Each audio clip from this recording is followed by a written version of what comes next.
오랜만에 미국 대선 이야기를 좀 살펴봤습니다.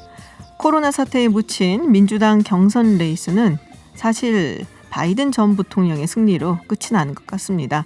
슈퍼 화요일 이후 화려하게 복귀한 바이든 전 부통령이 지난 17일 플로리다, 일리노이, 아리조나에서 승리하면서 대세 굳히기에 나섰습니다. 샌더스 의원 측에서 경선 레이스 중단을 고려하고 있다는 이야기까지 나오고 있는 상황인데요. 젊은 밀레니얼들의 지지를 전폭적으로 받고 있던 샌더스 후보가 민주당 전통 지지자들과 중도층이 결집한 바이든 후보에 결국 무릎을 꿇는 모습입니다. 이제는 본선 게임으로 눈길이 돌려지는 상황인데요. 2달 전까지만 해도 트럼프 대통령의 재선을 점치는 사람들이 정말 훨씬 많았지만 이제는 그마저도 안개 속입니다. 코로나19로 인한 경제 위기 그리고 공공의료 체계의 약점이 오바마 케어의 철폐를 소리 높여오던 트럼프 행정부의 부메랑이 될지도 모른다는 이야기들이 나오네요. 재난재해는 선거를 앞둔 현직 대통령에게 양날의 검이라고도 합니다. 훌륭하게 진두지휘하는 모습은 대통령다운 것은 무엇인지를 보여줌으로써 유권자에게 누가 대통령인지를 각인시켜주기도 하지만 서투른 지휘관의 모습을 보인다면 실망하고 분노한 이들이 다른 선택을 하게 되는 원동력이 되기도 하죠. 지금까지 트럼프 행정부가 코로나19에 대응하는 모습, 역시 이 사람이 대통령이다 라는 효과는 아직까지 눈에 띄지 않는 것 같은데요. 11월의 역사를 한번 두고 보도록 하죠. 네, 뉴스 1타 강사 시간입니다. 두 쌤 모셨습니다. 최영일 시사평론가 그리고 박지훈 변호사와 함께합니다. 어서 오세요. 안녕하세요. 안녕하세요. 네, 오늘은 후보 점검 시간이에요. 네네네. 저희가 공약 파파라치라는 코너가 있어요. 그래서 공약을 점검하는 시간이 있는데 오늘은 또 후보를 한번 점검을 해보는 좀 더 구체적으로 말씀드리면 후보 중에 전과가 있는 분들을 점검을 해보는 이 전과 갖기가 쉽지 않은 것 같은데 되게 많더라고요. 없으세요? 무슨 말씀이세요 지금? 제가 법 없이도 살 사람인데요. 네. 자, 4명 중 1명꼴로 전과다. 이 경실련이 내용 보고서인 맞습니다. 거죠. 경실련이 발표를 한 겁니다. 그래서 민주당과 통합당의 공천 확정자 이게 3월 15일 지난 주말 기준으로 모두 414명입니다. 전과 기록을 분석을 한 거예요. 이거는 또 내야 되는 겁니다. 이 후보로 그렇죠. 입후보하려면. 그러니까 결론은 4명 중에 1명꼴로 전과가 있더라. 그럼 우리 일반 시민보다는 좀 많은 비율이죠. 일반 시민이 몇 퍼센트 정도 되죠? 전체 인구로 따지면. 전반적으로 그래도 이게 생계형 범죄들이 있어요. 네. 벌금 같은 거. 그런 음주운전도 또 일반 시민 중에도 왕왕 있어서 제가 예전에 본 기록으로는 한 20% 내외. 20%? 비슷한 것 같아요. 아, 그래요? 그러니까 이게 이제 국민의 대표인가 그럼? 실형이나 이런 징역이 있지만 벌금형을 봤을 벌금형. 때는 많아요. 그렇죠. 벌금형이라는 벌금형은 꽤 되니까 내용 그 정도 분석을 되지 한번 않을까 싶어요. 해보죠. 민주당은 공천 확정자가 좀 많습니다. 239명 중에 87명이 전과가 있어서 36.4%다. 어이구. 통합당은 175명 중에 26명이에요. 14.9% 차이가 있죠. 그러네요. 그러니까 4명 중 1명이라고 말씀드린 거는 여야 후보 합쳐서 평균을 냈을 때. 여당 측이 좀 더 많네요. 여당 측이 좀 많은데 그 이유가 있습니다. 그게 이제 정가 중에서도 그런 게 있잖아요. 예전에 민주화 운동 하시다가 맞습니다. 옥고를 치는 분도 그거는 있으니까. 훨씬 많습니다. 168건 정도로 민주당이 분석이 되고 있는데 건수가 집회시법, 국가보안법, 공무집행방해법 이런 범죄가 103건입니다. 61.3%고요. 근데 여기까지는 그래도 이해할 수 있다. 민주운동이라고. 그런데 이게 있어요. 음주운전, 무면허운전, 도로교통 위반이 25건, 14.9%고요. 또 공직선거법, 정치자금법 위반이 15건, 8.9%입니다. 통합당도 31건 중에 음주 무면허가 좀 많아요. 13건, 41.9%입니다. 그러니까 비슷해요. 제일 많은 거는 이런 집시법 관련된 거지만 두 번째는 항상 음주운전. 통합당은 3위가 주로 이제 운동, 그렇죠. 집시 이런 쪽인데 3건이 3건. 그래서 민주당이 압도적으로 민주화 운동 관련 전과는 많이 많다. 했죠. 이렇게 볼 수 있습니다. 근데 이렇게 음주운전이라든지 무면허 운전이라든지 이렇게 많은 게 되게 실망스럽거든요. 네, 그렇죠. 왜냐하면은 최근에 보시면 정의당 후보였나요? 신장식 후보. 네네네. 비례 6번을 받은 후보죠. 네. 근데 이 음주운전이 3건인가 있어서 사실은 후보 사퇴를 했죠. 한 번도 아니고 3번이나. 네네네. 그래서 그런 걸 보면 요즘에 왜 지난해 윤창호법 통과 때 맞아요. 음주운전은 살인이다. 그래서 이제 음주운전에 대해서 우리 인식이 시민 의식이 그렇죠. 엄격해졌는데 문제는 예전에는 왕왕 또 있었다는 거죠. 이게 음주운전 법이 가장 빨리 바뀌는 것 같아요. 맞아요. 가장 많이 바뀐 것 같고 음. 한 10년, 15년 전 법하고 지금 법하고 너무 차이가 많이 나 있거든요. 그래서 그걸 뭐 다 정확하게 대입하기는 어렵지만 그 기간도 중요한 것 같아요. 언제 범한 건지, 그러니까 최근에 범한 건지 아니면 뭐 1990 몇 년도 아니면 2000년도 범한 건지 그거에 따라 달리 봐야 되지 않나 생각이 듭니다. 잘했다는 게 아니고요. 잘했다는 건 아니죠. 달리 봐야 되겠다. 이게 느슨했던 시절은 있었다라는 말씀 정도로 네. 뭐 알게 잘했다는 절대 하는데, 아닙니다. 잘했다는 절대 아니에요. 그렇죠. 음주운전은 네. 하면 안 됩니다. 됩니다. 본인도 본인이지만 네. 타인에게 피해를 주는 거기 때문에 그런 사람이 명백하게. 국회의원을 더 이상 얘기는 안 현재 하겠습니다. 시민 의식으로는 우리 앵커께서 말씀하시는 맞- 것처럼 네. 실망스럽다. 실망스럽죠. 이게 실망스러워요. 대부분의 부분이죠. 맞습니다. 그러니까 예를 들면 민주화 운동 전과다 그러면은 내용을 보면 시민들이 아 그렇구나 80년대 학생 운동 했네. 네. 90년대 민주화 운동 했네 이럴 수 있어요. 근데 문제는 봤는데 음주운전 전력이 뭐 2번 있다, 3번 있다 그러면 말씀하신 대로 아 이건 운동 경력은 차치하고라도 실망스러운 거 그러니까요. 아니냐 이런 얘기가 나올 수밖에 없죠. 누가 제일 많나요? 음주운전 전과. 건수로 보면 민주당 2명입니다. 이 권태흥 후보 네네. 전과 기록 8건인데 8건? 이 안에 이제 아까 얘기한 집시법, 집회 및 치유에 관한 법도 네네. 있고요. 또 특수 공무집행 방해 같은 게 있어요. 이것도 이제 경찰하고 그것도 대치하거나 경찰, 하면 네네. 걸리는 위험한 거라 물건 써서 네네. 이제 시위했던 때 성립하는 범죄 예전에 많았어요. 예. 예를 들면 뭐 파이프를 들고 그렇죠. 있다, 강목 들고 있다 네네. 이러면 다 이런 걸로 걸어요. 음. 그래서 이제 전과 기록 8건 중에 대부분은 이제 민주화운동 관련인데 어쨌든 건수로는 지금 1위를 기록했고 또 이 공동 1위가 있습니다. 공동 1위. 민주당 이흥석 후보 네. 전과 기록 8건. 근데 이제 내용은 집시법 등 비슷한 내용인데 공직선거법이 공직선거법. 있어요. 이 공직선거법은 정치인이 된 이후에 여기서 유죄 판결을 받았으면 네네. 이건 좀 엄중한 법입니다. 그러네요. 예, 왜냐하면 피선거권 제한도 막 5년, 10년 나오고 그런단 말이죠.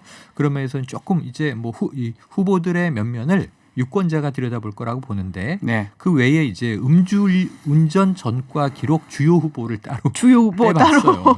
네, 민주당의 네. 이상호 누굽니까? 후보, 네. 민주당 이상호 후보, 아. 예, 도로교통법 음주운전이 들어 있고요. 네네. 또 교통사고 처리 특례법 이게 이제 사고가 있었다는 요거는 거죠. 뭐 음주 후 사고일 가능성도 있고요. 음주 후 그렇죠. 사고. 네. 네. 그냥 사고 냈을 때도 적용이 됩니다. 네, 이거는. 이거 확인이 필요합니다. 어떤 경우인 거예요? 사람을 다치게 했을 때, 네네. 교통사고로 사람을 다치게 했을 때 교통사고 처리 특례법이 적용이 됩니다.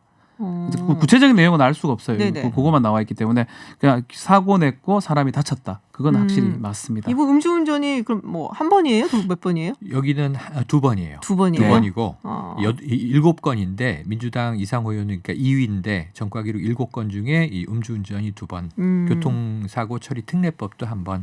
그래서 그 외에 이제 기타 집회 시위에 관한 이 전과도 있는데 그건 빼고라도 네. 이런 게 좀 눈에 걸리는 거고요. 네. 이 민주당의 또 신정훈 후보가 있습니다. 네네. 전과 기록 5건인데 이 5건 중에 도로교통법 음주운전이 들어 있습니다.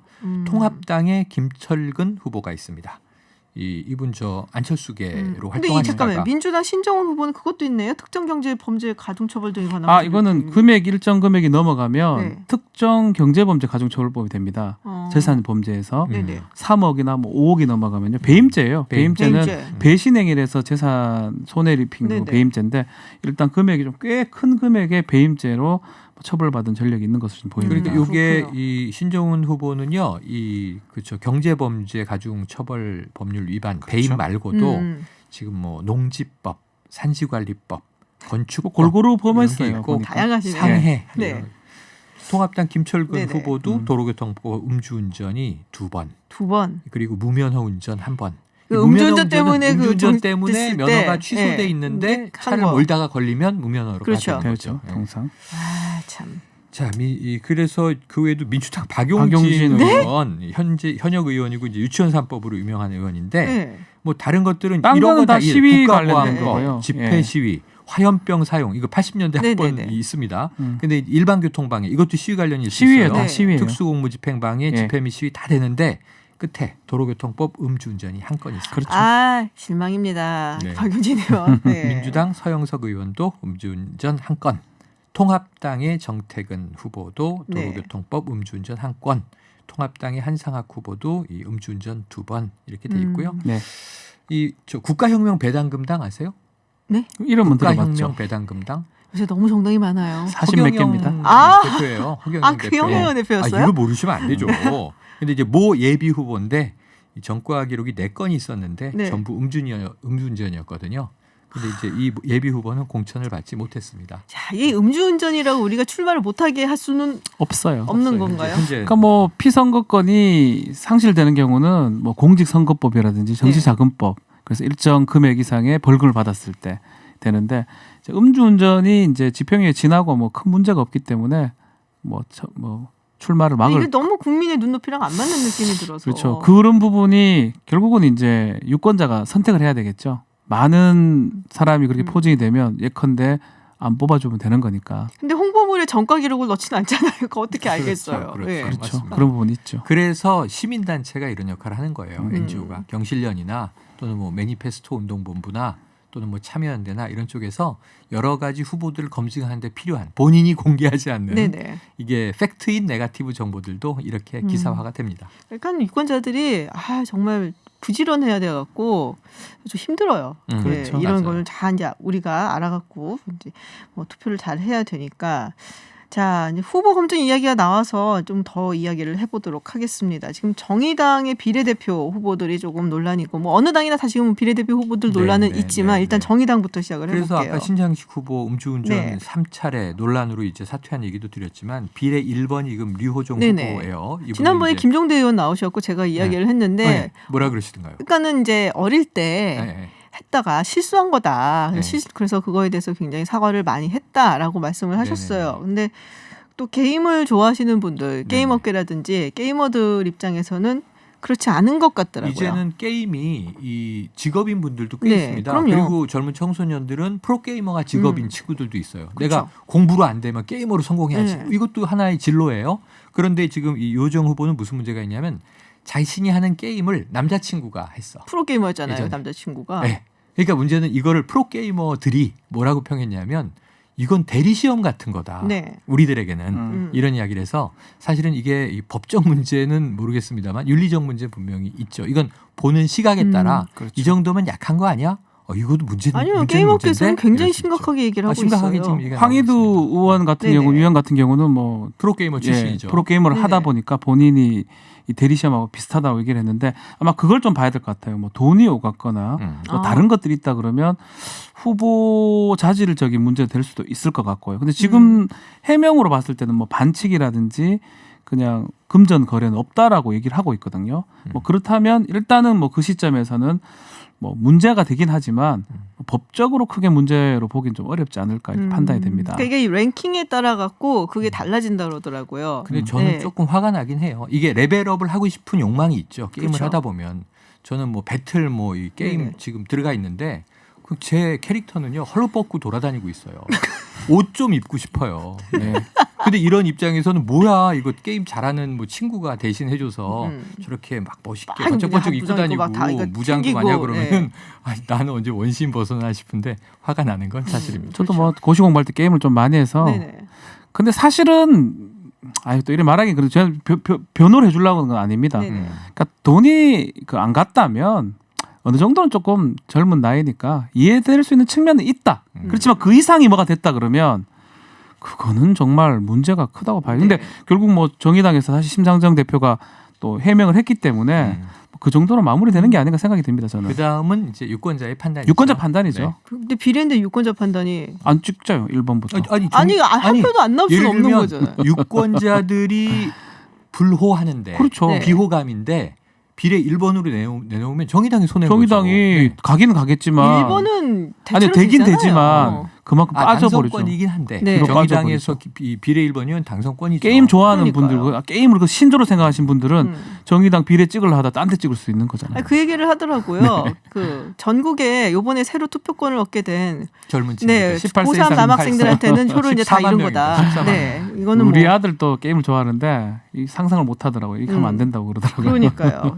그분들의 표는 일단 날아간 것으로 네. 보고 지금 민주당하고 미래한국당 비례 1번 후보들도 이야기가 좀 많습니다. 이 이유가 있습니다. 더불어민주당 영입인재 1호 그러면서 비례대표 1번 네. 이 최혜영 강동대 교수죠. 네. 이 남편이 장애인 럭비 선수예요. 이 정낙현 씨. 네네. 근데 이 두 사람이 혼인신고를 늦췄는데 혼인신고를 늦춘 것에 대한 의구심이 있는 거예요. 그게 뭐냐면 기초생활비와 최중증 독거장애인, 독거장애인에 대한 활동지원 서비스가 지원되는데 결혼하면 당연히 이제 이 독거가 아니니까 네네. 서비스가 끊어진단 말이죠. 그쵸. 혼인신고를 미룬 게 이 서비스를 부정수급하려고 한 것 아니냐라는 의혹이고 이 구로구청에서 이 최 교수 내외에 대한 조사에 들어갔다 이렇게 보도가 나왔어요. 근데 이제 최 교수는 인터뷰를 했습니다. 그러니까 이게 이 결과에 대해서 책임질 일이 있으면 마땅히 책임질 것이고 조사 결과가 나오면 거기에 대해서 본인이 발언하겠다 이렇게 얘기를 했는데 자신이 이득을 취하려고 하거나 의도한 건 절대 아니라는 것만 알아주셨으면 그러면 좋겠습니다. 부정수급한 그 액수가 얼마나 돼요? 액수가 나왔나요? 아직 그건 정확하게 액수는 나오지 정확하게 안 않습니다. 나왔나요? 예. 뭐 저번에 책임을 지겠다 하니까 네네. 곧 확인이 될 걸로 보이고 미래한국당 조수진 후보도 네네. 논란이 됩니다. 지금 미래한국당 기호 1번. 기호 1번이죠. 조수진 비례 후보가 기호 기호 1번. 비례 네. 1번. 네. 네. 첫 번째가 공천 직전에 언론인을 그만뒀어요. 아마 그 뭐 언지를 받았던가 그럴 네네. 가능성도 있고요. 뭐 그보다 더 문제가 채널A라는 종합 편성 프로그램에 자주 저도 같이 출연한 적이 꽤 있습니다. 근데 이제 그 과정에서 좀 이른바 막말, 좀 심한 말들을 해가지고 방심이나 이런 데서 행정 지도 처분을 받은 전력들이 있습니다. 좀 원래 비례 1번은 얼굴 같은 거기 때문에 굉장히 상징성이 예, 크죠. 좀 뒤로 포진해도 큰 상관은 없는데 뭐 20번 정도까지 된다고 좀 얘기를 하니까 그럼에도 불구하고 그 윤봉길 의사의 손녀의 장손녀에 해당하는 그 네, 윤주경 윤주경 씨를 씨. 하지 않고 전 요런 독립기념관이죠. 요런 부분들이 이제 조금 문제가 되고 있는 그런 그러니까 상황입니다. 방송에서 이게 이 선거방송심의위원회에서 행정지도 처분을 받았는데 받았어요. 제일 최근에 네. 한 이야기가 뭐 머리가 깨져도 이 문 대통령 혹은 조국 교수를 지지하는 거 아니냐. 이거 머리를 좀 이제 비하해서 표현하는 그렇죠. 대땡땡 이런 이제 대땡땡. 약어들을 썼는데 그렇죠. 이거 김남국 변호사한테 한 얘기예요. 김남국한테 얘기한 네. 거거든요. 그래서 이게 사실은 좀 문제 소지가 있습니다. 뒤로 가면 이게 눈에 안 띄어요. 근데 1번이니까 눈에 띄는 거예요. 네. 둘다 1번을 딱 줄 그랬던 이유가 겁니다. 있었겠느냐라는 이야기가 있는 것이죠.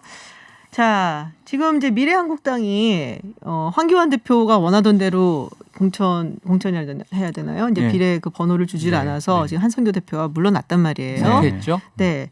근데 이제 이 과정에서 사실 이게 선거법상으로 걸릴 수도 있다라는 얘기가 있어요. 그렇죠. 지금 문제가 됩니다. 네. 독자적 정당이에요. 맞아요. 미래한국당은요. 뭐 엄밀하게 따지면 두 우리는 당이 알지만. 예, 뭐 다들 알고는 우리 있지만 국민들은 다 우리만 아는 게 알지만. 아니잖아요. 다 알잖아요. 법으로 볼 때는요. 음. 정상적으로 이 창설이 된 독자적 정당이거든요. 음. 근데 관여는 정당은 독자적으로 자율적으로 운영을 해야 되는데 옆에서 지금 관여하는 모습이 되면 정당법 위반이 될 여지가 있습니다. 그래서 그 부분을 지금 좀 문제 삼겠다라고 얘기를 하고 있고요. 네네. 이거 말고도 지금 뭐 선거법 위반으로 고발이 돼 있는데 미래한국당은 좀 계속적으로 행보가 쉽지 않아 보입니다. 아니 그래서 애초에 저는 무엇이 문제였냐 하면 이거잖아요.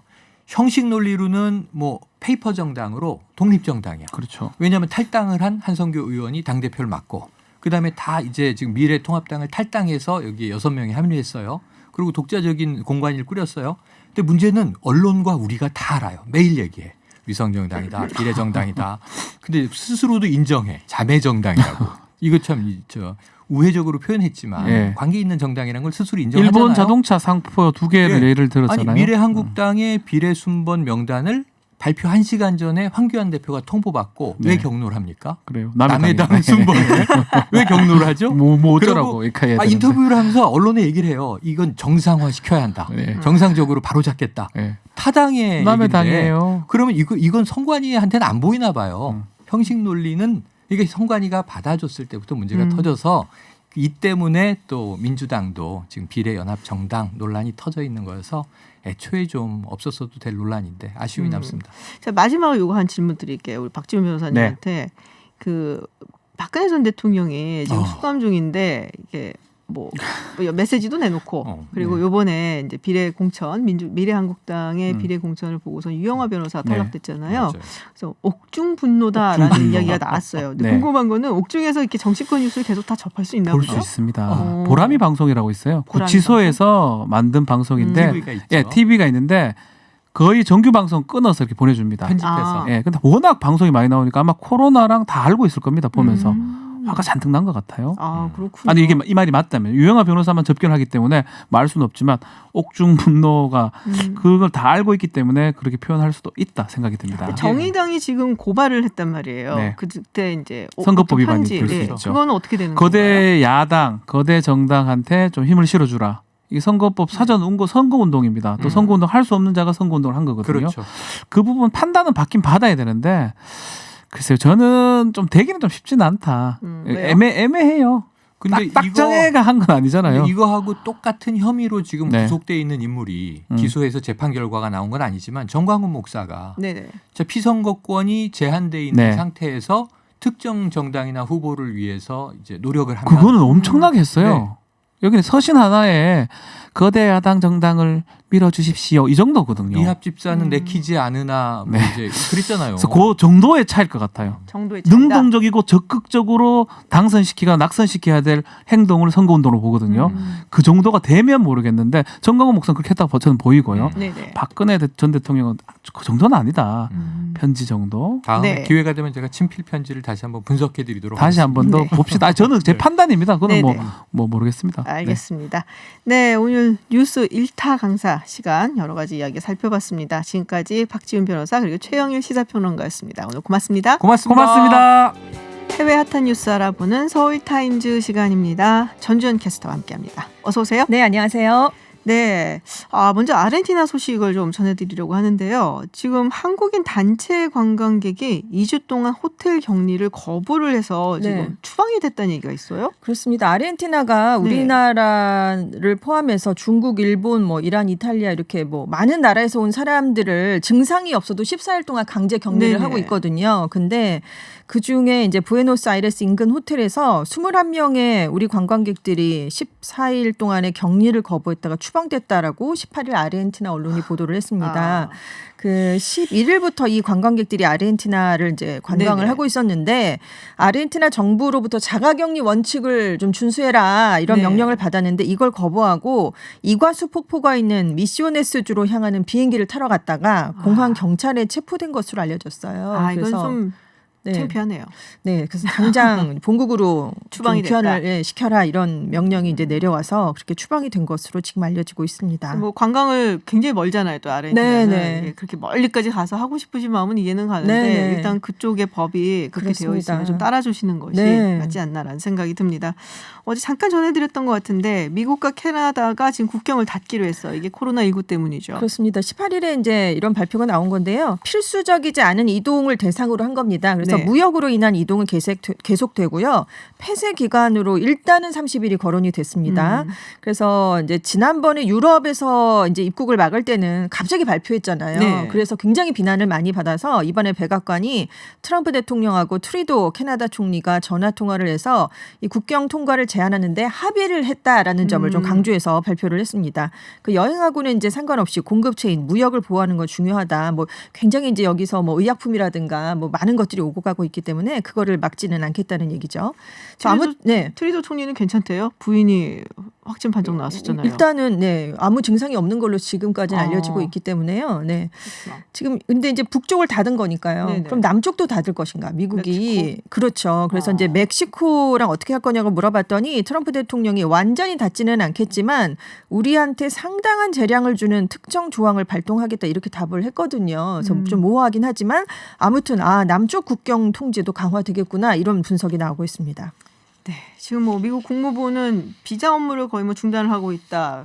얘기가 나오고 있는데 네, 어제 이제 알려졌었잖아요. 주한 미국 대사관이 우리 시각으로 19일부터 이민과 비이민 비자 발급을 위한 정규 인터뷰 일정을 취소한다 이렇게 얘기를 했는데 우리만 그런 게 아닌가 봐요. 그렇습니다. 외국에 있는 미국 대사관과 영사관이 18일자로 이제 현지 시각이니까요. 이민 및 비이민 비자 관련 업무를 모두 중단하겠다 이렇게 설명을 했는데 다만 자원이 허락되는 한 긴급한 비자 업무는 계속 제공을 할 거고 미국 시민권제에 대한 서비스도 계속 이제 제공을 하겠다 이렇게 얘기를 했습니다.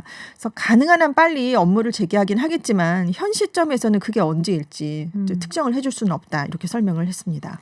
자, 이탈리아 이야기를 해보겠습니다. 지금 이탈리아가 지금 어떻게 이탈리아가 이렇게 됐을까 싶을 정도로 그렇습니다. 붕괴되는 상황이 아닌가 싶은데 네. 지금 의료 시스템이 그렇잖아도 약하다 얘기를 많이 했었거든요. 네. 많은 뭐랄까요 좀 브레인이라고 얘기를 하죠. 의료 네. 브레인들이 핵심 인력들이 네, 많이 빠져나갔기 때문에 다른 유럽 국가들로 또 거긴 나가기도 쉽잖아요. 네. 그래서 여러 가지로 부족하다는 얘기가 있었는데 이번에 아주 여실히 그게 드러났어요. 그렇습니다. 지금 북부 지역이 가장 큰 피해를 입고 있는데 네. 의료 장비, 병실 부족 그리고 의료진 말씀하신 것처럼 다 지금 삼박자가 다 부족한 그런 상황입니다. 그래서 신규 환자가 제대로 치료를 받지 못하는 그런 상황이 되고 있어요. 특히 이제 롬바르디아주가 최악의 의료 그렇죠. 마비 사태를 겪고 있는데 주내 병원의 중환자 병상이 800여 개인데 지금 신규 환자가 1000여 명을 넘고 있거든요. 그러니까 아이고. 이제 이미 뭐 꽉 차서 모자란 상황이고요. 근데 어떡하냐. 문제는 이 추세가 꺾이질 않는다는 거예요. 그러니까 더 많은 환자가 쏟아져 나올 수 있는데 지금 환자를 수용할 수 있는 병상이 없습니다.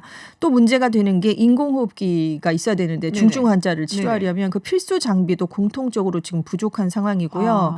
그리고 이제 롬바르디아와 에밀리아 로마냐주가 그래서 축구장에 천막을 설치해서 임시 병실로 쓰는 긴급 대책을 내놨습니다. 또 밀라노에 있는 컨벤션 센터도 지금 병상을 갖춘 의료 시설로 활용이 되고 있고 북서부의 항구 도시 제노바는 이제 항구에 페리선이 정박해 있으니까 이것을 임시 병원으로 사용하기로 병원선 해서 같이. 네, 그래서 개조 작업을 지금 하고 있습니다.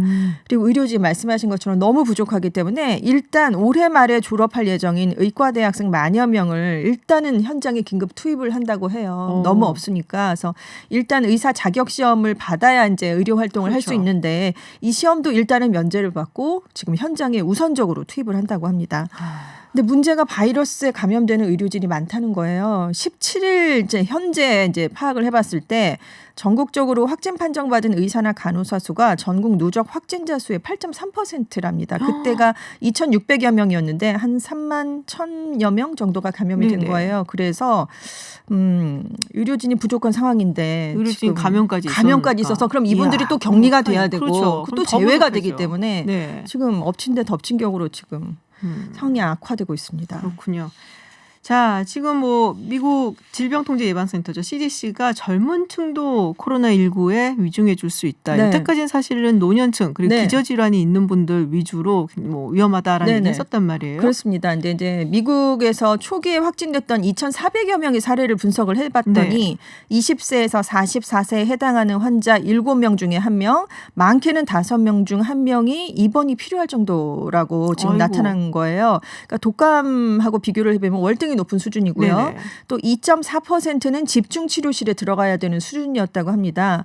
그래서 이 연령대의 치명률이 0.1에서 0.2%밖에 되진 않지만 이것도 독감 시즌에 비해서는 2배가량 높은 수치라고 해요. 그래서 사람들이 이제 20세에서 44세 연령대는 별로 안 걸리겠지라고 생각을 하지만 그래서 막 클럽도 가고 그러니까요. 막 모이고 놀고 그러잖아요. 근데 살펴봤더니 그것과 다르게 좀 낮은 수준이 아니다라고 CDC가 경고를 했습니다. 그 윗세대랑 같은 수준이라고 했어요. 그러니까 비록 이 연령대가 그러니까 사망할 확률은 좀 낮다고 합니다. 그렇겠죠. 네. 아무래도. 하지만 폐나 다른 장기에 영구적 손상을 입을 가능성이 있다라고 지금 CDC가 경고를 내놨고요.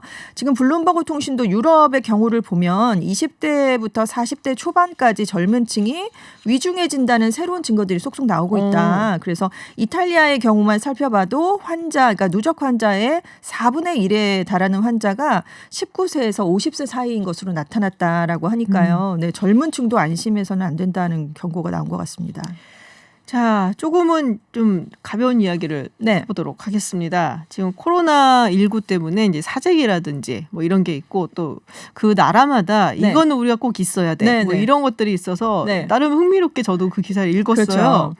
벨기에에서는 감자튀김, 우리가 흔히 말하는 프렌치 프라이죠. 네네. 그리고 프랑스에서는 와인이 정말 네. 꼭 있어야 되는 생필품으로 꼽혔다라는 뉴스가 있습니다. 그렇습니다. 벨지안 프라이라고 해야 될 것 같아요. 이게 여기 자존심 싸움이 또 어마어마하기 때문에 이게 청취자분들이 잠깐 설명드리면은 네. 이게 그 우리가 보통 프렌치 프라이라고 얘기하는 네네. 감자튀김이 벨기에 사람들은 벨기에가 원조다라고 그렇죠. 이야기들을 해요. 네. 그리고 왜 그러면 이거를 프렌치 프라이라고 부르냐? 네. 이제 썰에 의하면 네. 1차 세계 대전 당시에 이제 그 벨기에에 갔었던 미군이 있었는데 네. 거기서 이 프렌치 프라이를 먹은 거예요. 그렇죠. 감자튀김을. 네네. 그랬는데 그 지방이 이제 벨기에 같은 경우에는 이제 두 개의 언어를 네네. 사용하는 국가거든요. 하나는 이제 더치라서 네덜란드어를 사용하는 플란더스가 있고 또 하나는 이제 프랑스말을 사용하는 네. 네, 그 왈로니아 지역이 있는데 이 프랑스말을 사용하는 지역에 가서 감자튀김을 먹고 프랑스말을 들으니까 그냥 프렌치 프랑스구나. 프라이라고 얘기를 해서 이게 원래 벨기에 건데 네. 프렌치 프라이가 됐다라는 얘기 썰이 있어요. 썰도 있고. 근데 프랑스는 또 아니라고 또 얘기를 하고. 아니라고 그래서 얘기를 여기는 하죠. 굉장히 지금 이 네. 싸움이 자존심 싸움이 치열한 곳인데요. 그러니까 이제 코로나 생필품이라고 이제 이렇게 소개가 됐는데 이제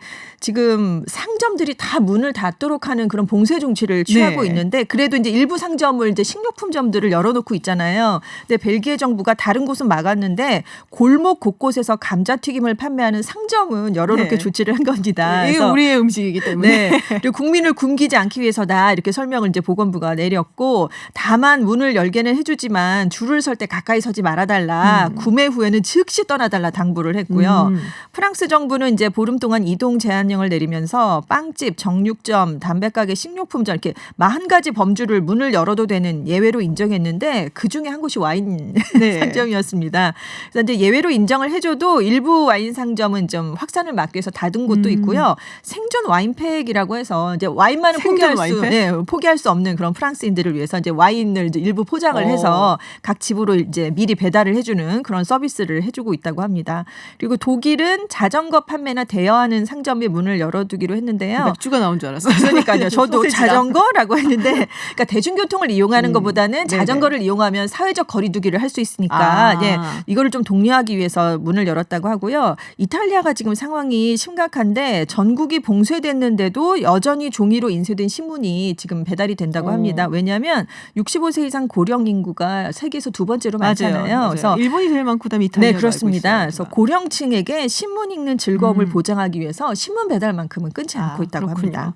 여담으로 하나 더 전해드리자면은 네. 벨기에는 17세기에 우리가 감자튀김을 만들었다 그러고 네. 그러니까 프랑스 사람들은 니네한테 감자가 전달된 게 18세기다 네. 그렇게 논란이 있습니다. 그러니까요. 네. 네. 마지막으로 지금 이제 미국 유명 인사 정치인 그 프로 야구 선수 아니 농구 선수죠. 네, 농구 네. 선수 지금 뭐 잇따라 코로나19 진단 검사를 받았다라는 얘기가 있는데 네. 왜 이게 불평등 논란이 일고 있나요? 그러니까 18일에 NBA의 브루클린 네츠가 선수단이 검사를 받았다. 네. 그래서 스타 선수인 케빈 듀란트 같은 4명이 확진 판정을 받았다. 이렇게 밝혔는데 그 이후에 논란이 일고 있는 거예요. 왜냐하면 지금 일반인들은 검사를 받으려고 보건기관을 찾아가도 굉장히 오래 기다려야 됩니다. 근데 이제 이 선수들은 딱히 증세가 없었는데 받은 게 아니냐. 그랬는데도 이렇게 신속하게 검사를 받은 거 아니냐. 그래서 이제 분노하는 약간 특혜 국민들이 논란이군요. 나온 건데 이제 그래서 이제 그걸 무마하기 위해서 우리는 보건기관이 아니라 사설 실험실을 통해서 검사를 받았다라고 이제 해명을 했는데 그렇다고 치면 지금 그럼 돈 많은 사람들만 먼저 검사를 받을 수 있고 돈이 없으면 보건소에서 기다려야 되느냐 또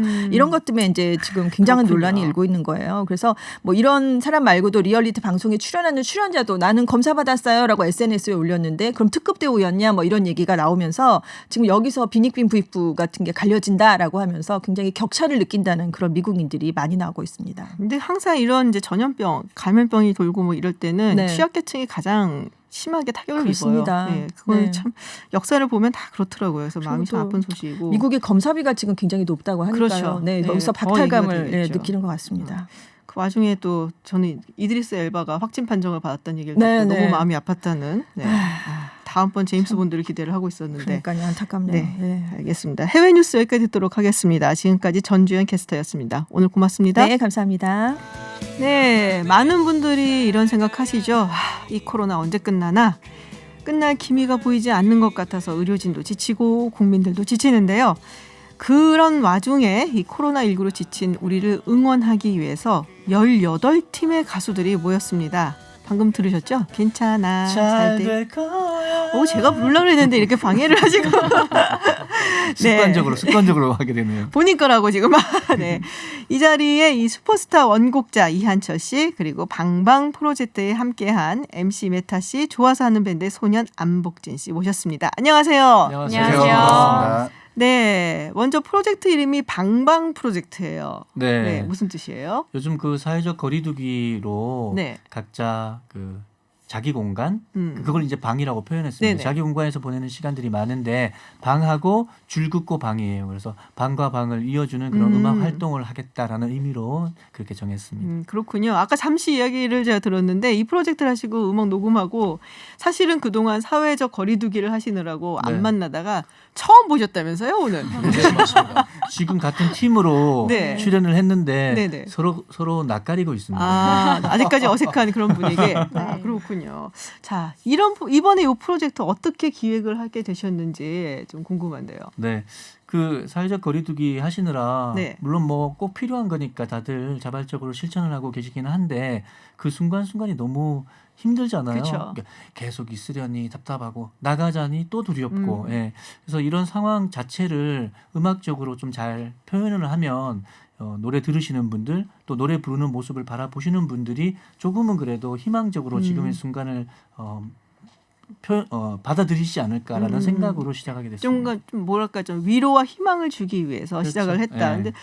근데 이거를 왜 슈퍼스타 함께 부르기로 역주행 노리신 거 아닙니까 혹시? 이게요 노래가요. 네. 노래가 좋잖아요. 아니 뭐 안 좋다는 게 아니라요. 네. 뭐 함께 참여하는 뮤지션들이 공통으로 다 알고 있는 네네. 노래고 그래서 좀 빨리 들려드리고 싶었어요. 함께 작업한 작업물을. 그래서 작업의 속도 같은 것들을 생각해서 이 노래를 정하게 됐습니다. 자, 이제 그러면은 좀 이제 본심들을 좀 들어보도록 하죠. 어떻게 평소에 이 곡에 대해서 생각을 하셨는지 이걸로 하자 하실 때 좋아요 하신 거예요? 아니면은 그래 뭐 어쩔 수 없지 뭐 약간 이러신 거예요? 뭐 다들 알고 있는 국민 응원송이라고 알고 있잖아요. 네. 가사 자체가 본인 소개 먼저 좀 해주시고. 좋아 사는 밴드에서 기타 치는 손현입니다. 네네. 예, 뭐 국민들 모두가 알고 있는 노래고 특히 방금 이한철 씨가 말씀하신 것처럼 모르는 노래로 작업을 했으면 이 속도로도 안 나왔고 작업이 거의 불가능했을 거라는 생각이 있거든요. 네, 그렇기 때문에 저희는 되게 만족스럽게 즐겁게 작업할 수 있었습니다. 그렇군요. MC 메타.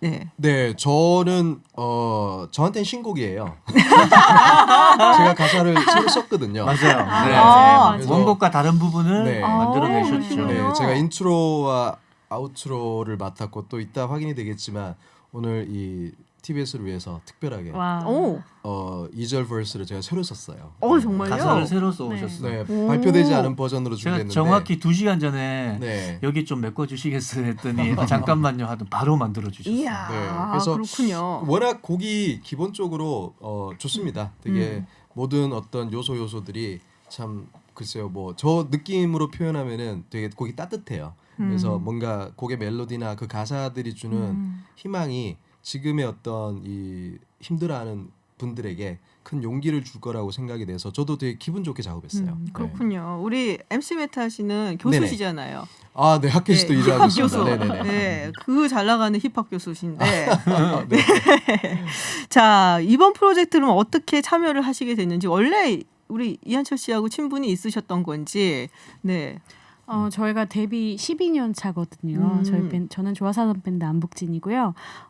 그냥 하나의 얘기만 말씀드리면 한철 오빠가 저희의 첫 싱글을 라디오에서 처음으로 소개해준 선배님이십니다. 그러시군요. 이렇게 되는 거죠. 그런 연분을 또 이용을 하셨군요. 그러네요. 그렇게 되네요. 네.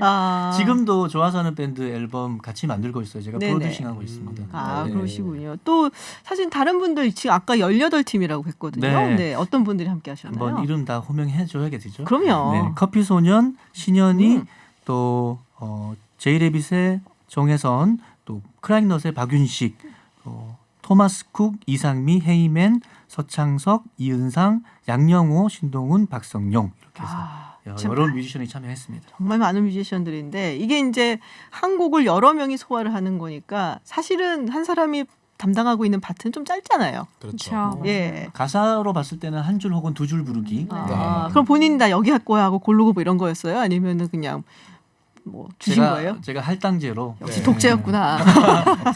할당제로. 나름 그 장르도 어떤 분은 힙합이고 어떤 분은 발라드고 어떤 분은 락이고. 펑크락이니까 그러네요. 그런 어떤 흐름 같은 거를 만들어 가지고 좀 잘 조율을 했죠. 이게 원곡자의 힘인 거죠.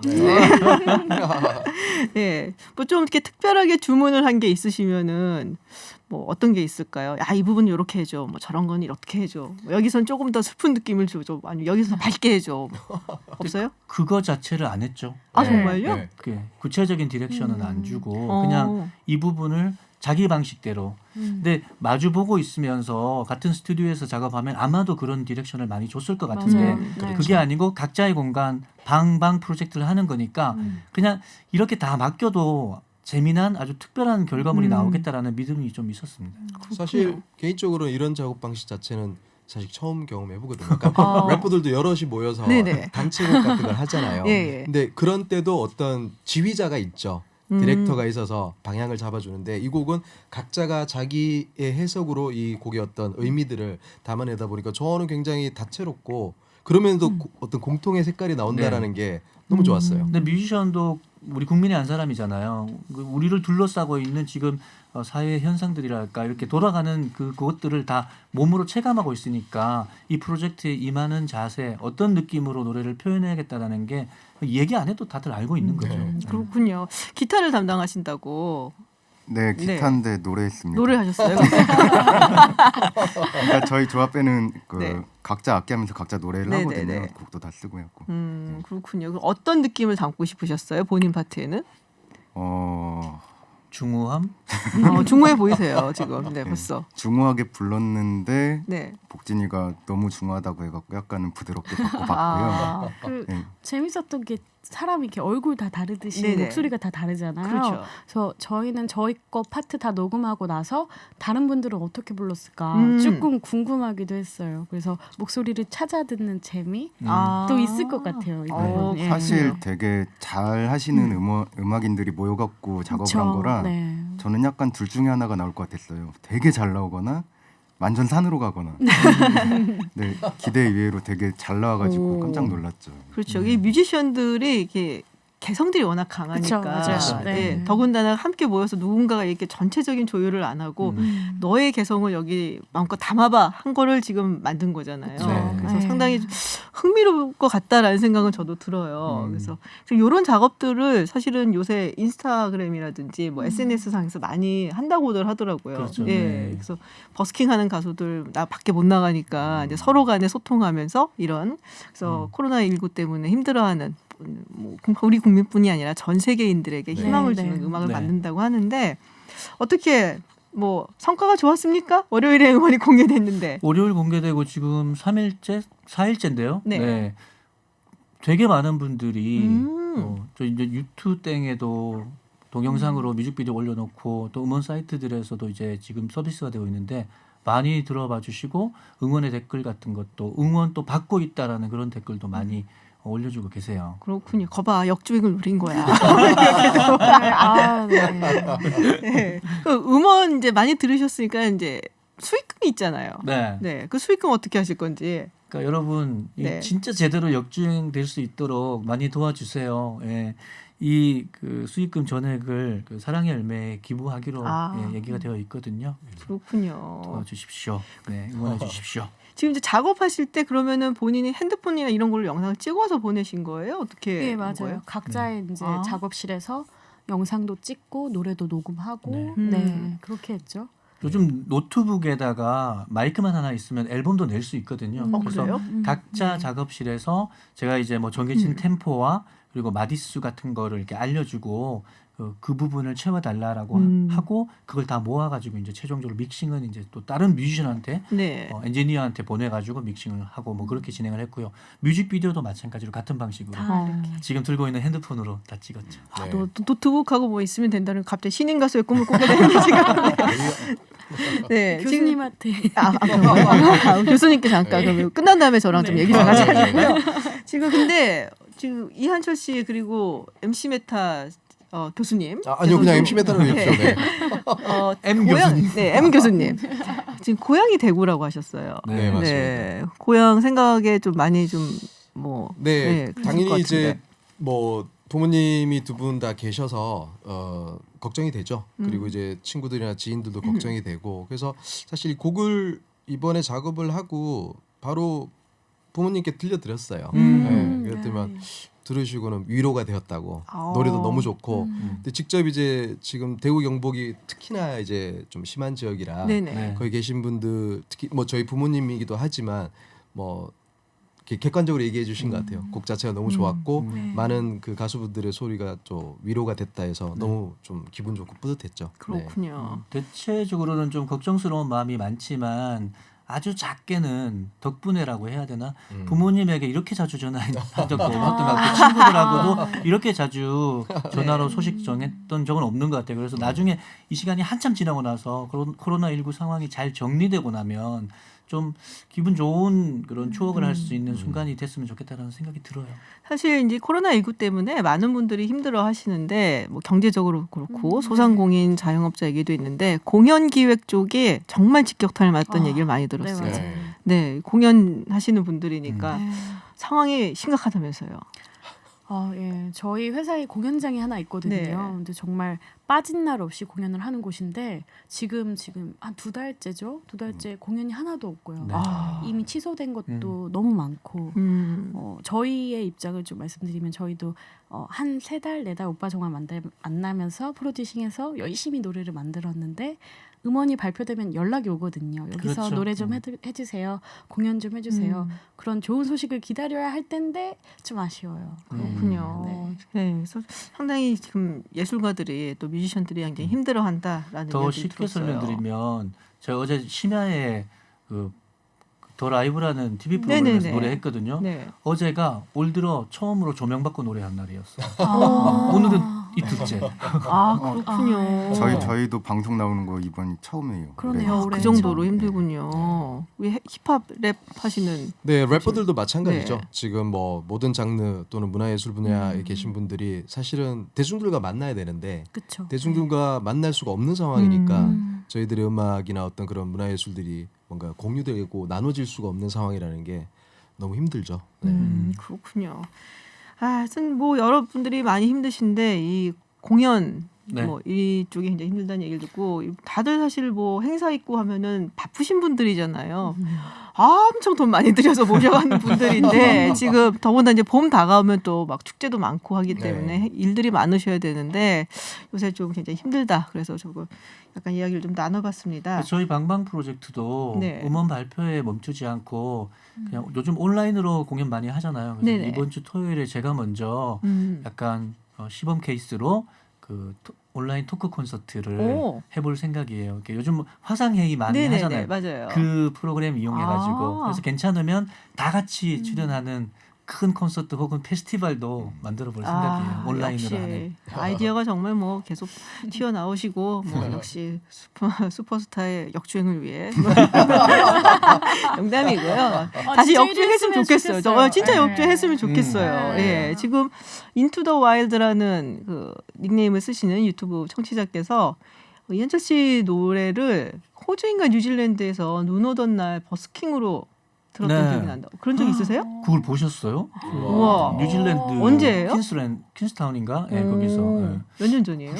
90년대 말이었던 것 같아요. 진짜 옛날인데.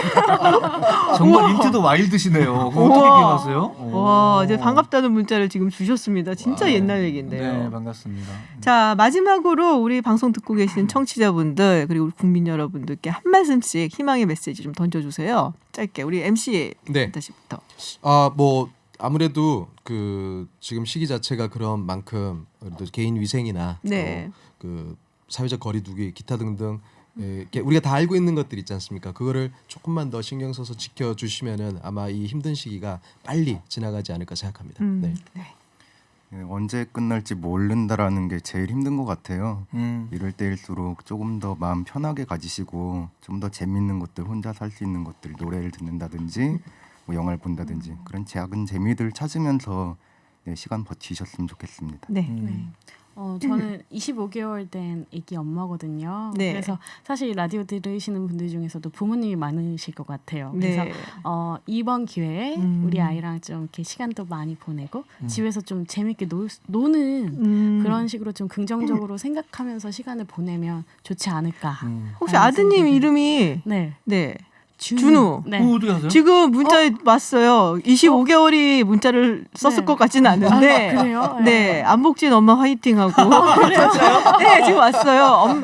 괜찮아 화이팅 엄마 아들 이준우라고 3868번님이 보내주셨어요. 저희 어머니신가 봐요. 아, 그러시구나. 화이팅. 사랑합니다. 네. 네. 그래서 저희가 이번 이 프로젝트를 통해서 음악이 가지고 있는 연결의 힘 같은 거를 전달하려고 노력했습니다. 저희 그 노래하는 모습을 바라보시면서 네. 진짜 좀 힘을 얻으셨으면 좋겠어요. 네. 자, 힘을 주고 가시죠, 그러면. 네. 오늘 방금 클로징으로 슈퍼스타 부탁드리고요. 같이 불러주실 거죠? 저요? 아우.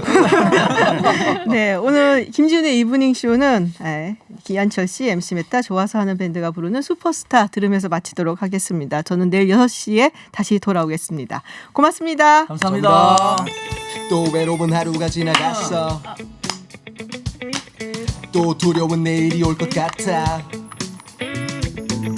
밖으로 나가기가 두려워져. 밝은 햇살이 그립지만 말야. 네가 너무 보고 싶어졌어. 네 목소리를 들려줘. 괜찮아, 잘 될 거야. 괜찮아, 잘 될 거야.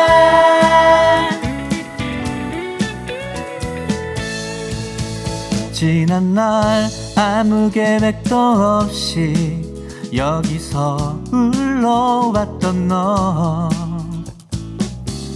어리둥절한 표정이 예전 나와 같아. 모습은 너무 잡잡한 스포츠맨, 오직 그것만 해왔던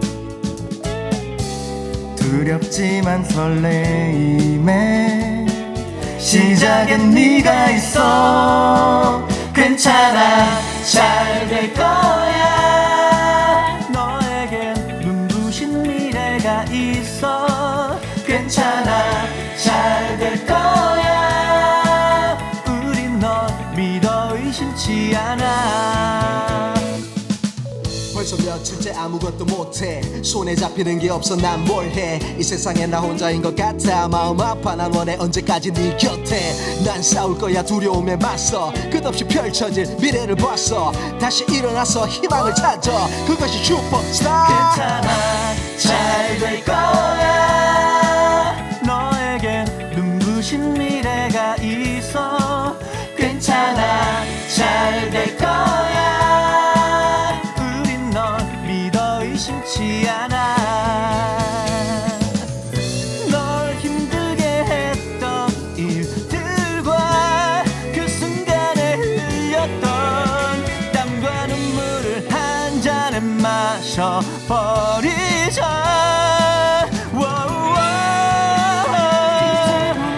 잘 될 거야. 너에게 눈부신 미래가 있어.